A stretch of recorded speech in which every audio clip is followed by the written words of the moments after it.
చెప్పండి, what can I do for you? చేయని హత్యా నేరానికి శిక్ష పడ్డ ఒక వ్యక్తిని కాపాడాలి. ఎవరా వ్యక్తి? అభిమన్యుడని. ఏం చేస్తుంటాడు? కోర్టులో కిరాయి శిక్షలు చెప్తాడనుకుంటాను. ఒకప్పుడు, ఇప్పుడు మనిషిగా బ్రతుకుతున్నారు అని చెప్పాడా? ఆయన మీకు తెలుసా? సారీ, మీరు వేరే లాయర్ని చూసుకోండి. లేదు, ఎవరిని అడిగినా మీరే కాపాడగలరంటున్నారు. సారీ, అవినీతి పరుణ్ణి కాపాడకూడదు.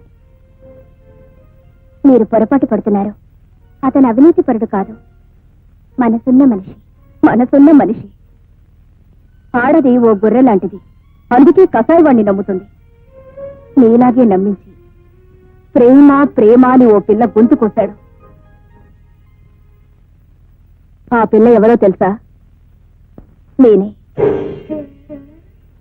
అంతేకాదు, కేవలం 10,000 రూపాయల కోసం ఒక అమ్మాయితో సంబంధం ఉందని కోర్టులో అబద్ధ సాక్ష్యాలు చెప్పి ఆ పిల్ల బ్రతుకును నాశనం చేశాడు. అతన్ని ప్రేమించినట్టున్నావు. పెళ్లి చేసుకోబోయే ముందు ఇవన్నీ తెలుసుకోవడం చాలా అవసరం. నా మీద అభిమానంతో ఇన్ని విషయాలు చెప్పినందుకు చాలా సంతోషం. కానీ మీరు కొన్ని విషయాలు తెలుసుకోవాలి. 10,000 రూపాయల కోసం ఒక అమ్మాయి జీవితాన్ని నాశనం చేశాడన్నారే, ఆ అమ్మాయి ఎవరో తెలుసా? నేనే. ప్రేమ ప్రేమ అని మిమ్మల్ని నమ్మించి మోసం చేశాడన్నారే, మిమ్మల్ని మోసం చేసింది నా కోసమే. ఆ రోజు కోర్టులో పతితిగా నిలబెట్టింది నన్ను. తిరిగి ఈ రోజు మనిషిగా నిలబెట్టింది నన్ను. కేవలం నా జీవితం నిలబెట్టడం కోసమే మీకు అన్యాయం చేశాడు. కానీ అది మోసం కాదు, త్యాగం. కూర్చోండి. మీరు నాకు సహాయం చేయాలి. మళ్ళీ ఏమైంది? అతను అరెస్ట్ చేశాం కదా. అదే నాకు భయంగా ఉంది. ఎలాగైనా బయటపడి నా ప్రాణాలు తీస్తానంటున్నట్ట. హత్య చేయబడింది ఎవరో కాదు, మా అక్క. అలాగా? మీరు ఎలాగైనా వాడిని హంతకుడిగా నిరూపించి ఉరిశిక్ష వేయించాలి. మీరు ధైర్యంగా వెళ్ళండి. Thank you. వస్తానండి.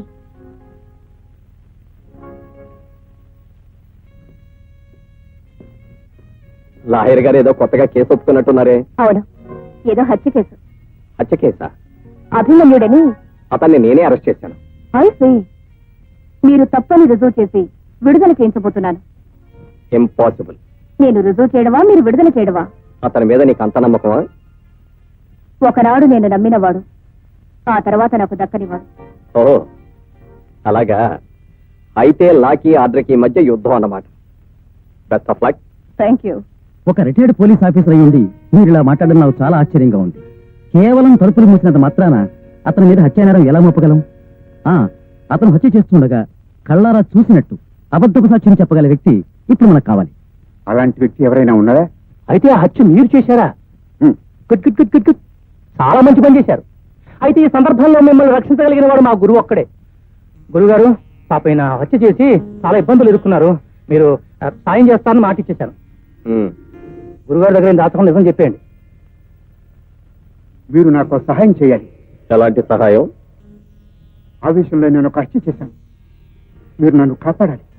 అంటే ఆ హత్య ఎవరో చేసినట్టు చెప్తే చాలా? సార్, ఎవరైతే బెటర్? అభిమన్యుడైతే బెటర్. ఏ?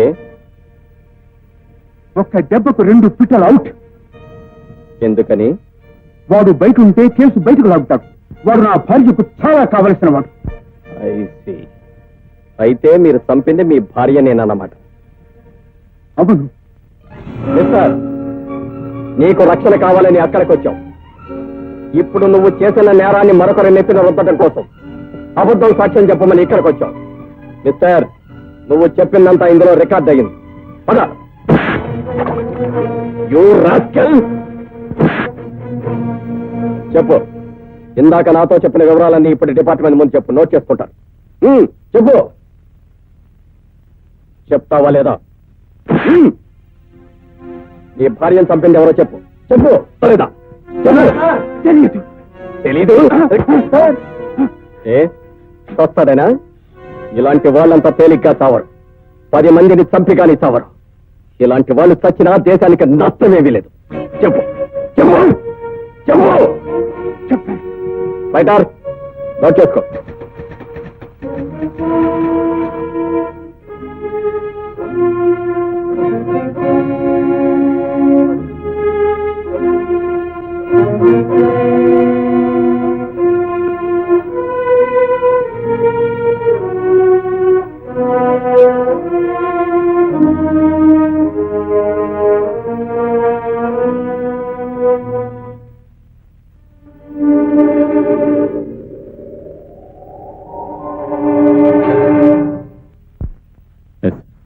చూడండి అభిమన్యు గారు, ఆనందరావు గారు ఇచ్చిన స్టేట్మెంట్ ప్రకారం మీరు నిర్దోషం రుజువు కావచ్చు, కానీ ఆ నిర్ధారణ జరగవలసింది కోర్టులో. అప్పటి వరకు మిమ్మల్ని నా హామీ మీద విడుదల చేస్తున్నాను. దీని మీద సంతకం పెట్టండి.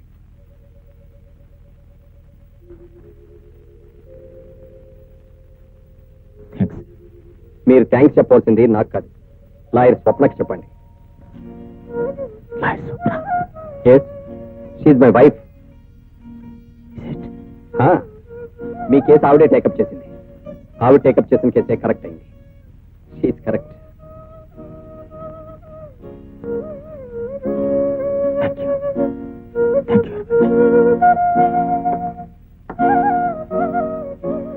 చూడు స్వప్న, నువ్వే కరెక్ట్.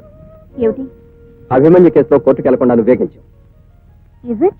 అవును, హత్య చేసింది అభిమన్యు కాదు, ఆమె భర్తే ఆమెను హత్య చేశాడు. ఓహో. Good morning sir. Good morning. ఏమిటి? సారీ సార్, మిమ్మల్ని అరెస్ట్ చేస్తాను. అరెస్టా? దేనికి? హత్య చేసినాను. హత్య? Yes sir. నేనా? ఎవరిని? మిస్టర్ ప్రసాద్, హతుడు ఆనందరావు మరణానికి మీరే బాధ్యులని, మీరు అమానుషంగా కొట్టడం వల్లే అతను మరణించాడని మీ మీద చార్జ్ షీట్ ఫైల్ చేయబడింది. దానికి మీరేమంటారు? ఇంట్రాగేషన్ సమయంలో ఆయన మీద నేను చేయి చేస్తున్నమాట వాస్తవమే, కానీ ఆయన చావుకు నేను కారణం కాదు. అంటే భార్య నెల తప్పింది నా వల్లే కానీ పిల్లాన్ని నేను కనలేదంటారు. అంటే మీరు కొట్టిన దెబ్బల వల్ల అతను చావలేదు కాబట్టి అది మీ మూలంగా జరిగిన హత్య కాదు అంటారు. మరి ఎలా చనిపోయాడు? తెలియదు. అతడు కేవలం కొట్టిన దెబ్బల వల్లే చనిపోయాడని డాక్టర్ సర్టిఫికెట్ ఇచ్చాడు. దీనికేమంటారు? తెలియదు. మీరు కొట్టెళ్ళిన తర్వాత మరొకడొచ్చి కొట్టి చంపలేదుగా? తెలియదు.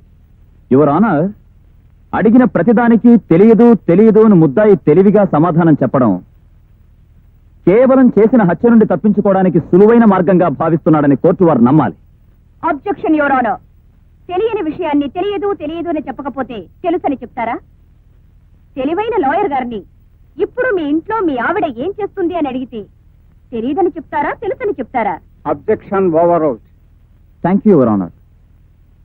మిస్టర్ ప్రసాద్, హతుడు ఆనందరావు మిమ్మల్ని కలుసుకున్నది మొదలు హత్య జరిగే వరకు. Objection your honour. పీపీ గారు దీన్ని హత్య అని కేసుకి కొత్త రంగు పొలవడానికి ప్రయత్నిస్తున్నారు. Objection sustained. Sorry your honour. Thank you your honour. ఒక ప్రశ్నకు కరెక్ట్ గా సమాధానం చెప్తారా? మీ కస్టడీలో ఉన్న ఆనందరావుని మీరు ఎందుకు కొట్టారు? వాస్తవాన్ని రాబట్టడం కోసం. There you are. Your honour, విన్నారుగా, వాస్తవాన్ని రాబట్టడానికి చట్టాన్ని తన చేతుల్లోకి తీసుకున్నారు ఏసీపీ ప్రసాద్ గారు.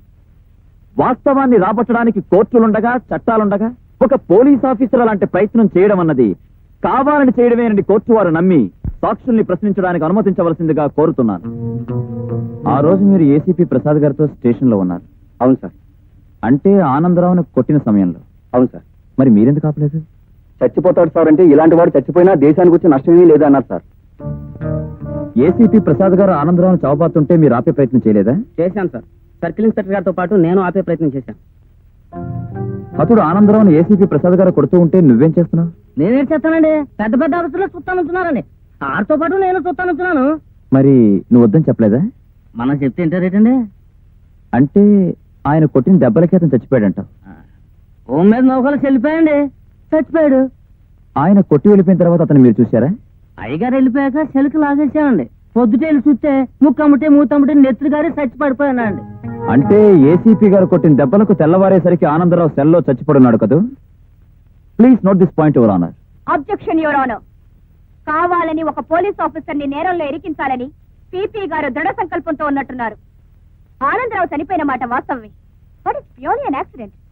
యువర్ ఆనర్, అది యాక్సిడెంట్ అయితే కోర్టుకొచ్చే ప్రతి హత్య యాక్సిడెంటే అవుతుంది. ఎవరి మీద కోపం ఉంటే వారి మీద కారెక్కించి యాక్సిడెంట్ అని రుజువు చేయొచ్చు. Objection overruled. Thank you your honour.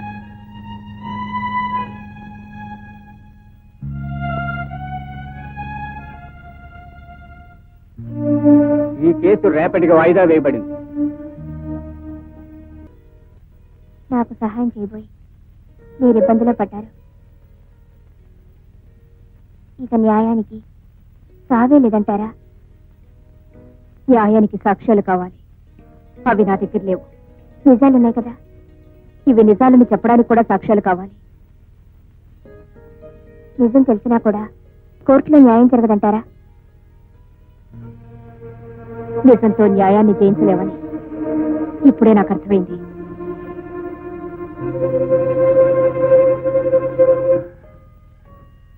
Your honour, ప్రజారక్షణ కావించవలసిన బాధ్యత గల ఒక పోలీస్ ఆఫీసర్, చట్టాన్ని కాపాడవలసిన ఉన్నతోద్యోగి తనకున్న పరిమితుల్ని విస్మరించి చట్టం కంటే తన చేయి గొప్పదని నిరూపించుకునే ప్రయత్నంలో ఒక హత్యకు కారకుడయ్యాడని విన్న సాక్ష్యాల ద్వారా రుజువవుతున్నది. రక్షణ కోసం ఏర్పడిన ఈ వ్యవస్థ తన గొప్పతనాన్ని నిరూపించుకోవడానికి ఆ ప్రజలపైనే తిరుగుబాటు చేసి ప్రజల్ని భయభ్రాంతుల్ని చేయడం చట్టం సమర్థించకూడనిది. కాబట్టి హత్యకు పాల్పడినందుకు ముద్దాయి ప్రసాద్కి ఐపీసీ 119(302) సెక్షన్ల ప్రకారం కఠినమైన శిక్ష విధించి ప్రజల దృష్టిలో కించపరచబడుతున్న పోలీసు వ్యవస్థను ఉద్ధరించవలసిందిగా కోర్టు వారిని కోరుకుంటున్నాను.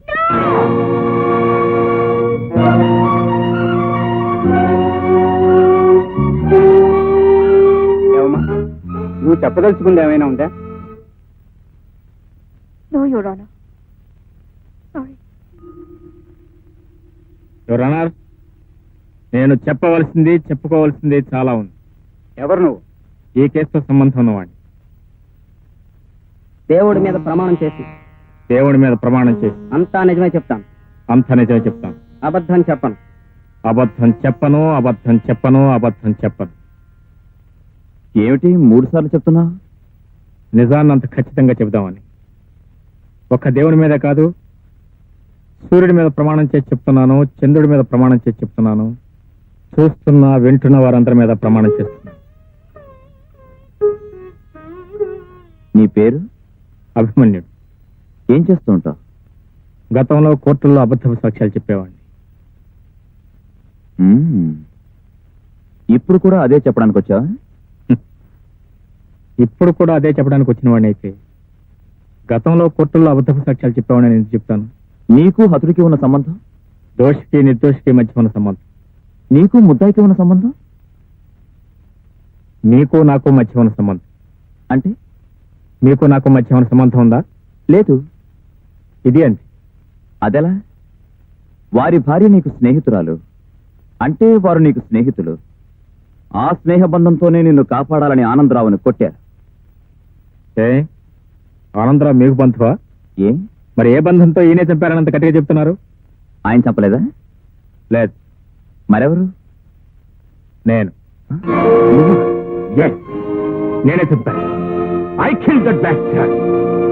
ఈ చేతులతోనే వాడు తల పట్టుకొని నేలకేసి కుట్టి కుట్టి రక్తం వచ్చేలా కుట్టి చంపాను. ఇంపాసిబుల్. It is possible. నీకు అతన్ని చంపవలసిన అవసరం ఉంది?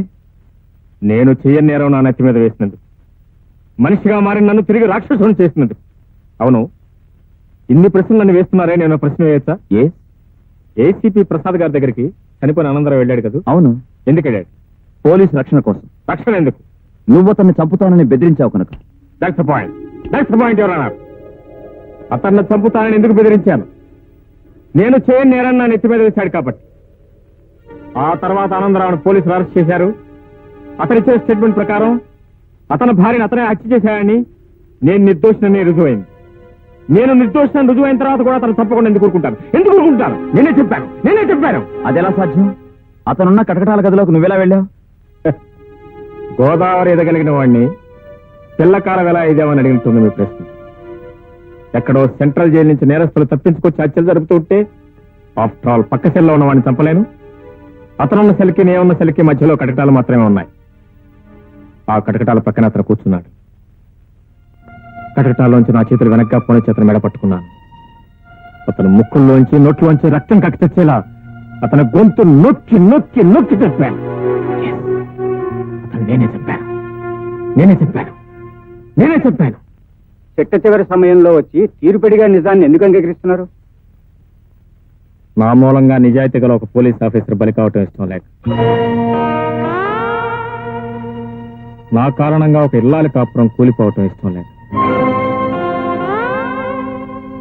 నా బ్రతుకు ఒక అబద్ధాల పుట్టగా మిగిలిపోవటం ఇష్టం లేదు. దీని మూలంగా ఒక దేవతకి ఇచ్చిన మాట తప్పటం ఇష్టం లేదు. యువర్ ఆనర్, నేను ఇదివరకటి వ్యక్తిని అయితే ఎవరిని గురించి ఆలోచించేవాడిని కాదు, దేని గురించి లెక్క చేసేవాడిని కాదు. కానీ నేను ఇప్పుడు మారిన మనిషిని. నా మూలంగా ఒక నిరపరాధి అన్యాయంగా శిక్షింపబడటం నాకు ఇష్టం లేదు. అందుకే మీ ముందుకు వచ్చి నేరాన్ని అంగీకరిస్తున్నాను. మీరు ఏ శిక్ష విధించినా సిద్ధంగా ఉన్నాను. నేరస్తుడు తనకు తానుగా లొంగిపోయి నేరాన్ని ఒప్పుకున్నందుకు అతన్ని అభినందిస్తూ ఆవేశంలో ఈ హత్య చేశాడన్న నిర్ధారణకు వచ్చి ఐపీసీ సెక్షన్ 304A ప్రకారం 3 ఏళ్ల కఠిన కారాగార శిక్ష విధించడం జరిగింది. ఏసీపీ ప్రసాద్ని నిరపరాధిగా నిర్ణయిస్తూ ఇక ముందు చట్టాన్ని తన చేతుల్లోకి తీసుకునే ప్రయత్నం కూడదని హెచ్చరిక చేస్తూ వారిని విడిచిపెట్టడం అయినది.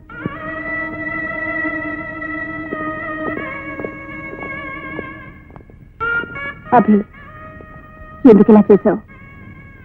చంపడం, సాక్ష్యం చెప్పడం అబద్ధపు సాక్ష్యం చెప్పడం.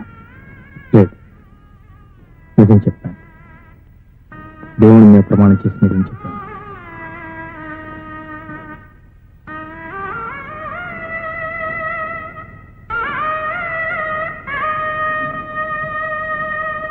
Best of luck.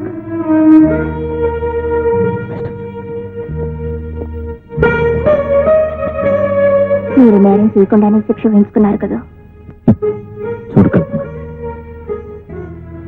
గతంలో చేసిన తప్పుకి ఎప్పుడో ఒకప్పుడు ఎక్కడో చోట ఏదో ఒక విధంగా శిక్షను పెంచాల్సిందే. అప్పుడు కానీ చేసిన పాపం మాసిపోదు.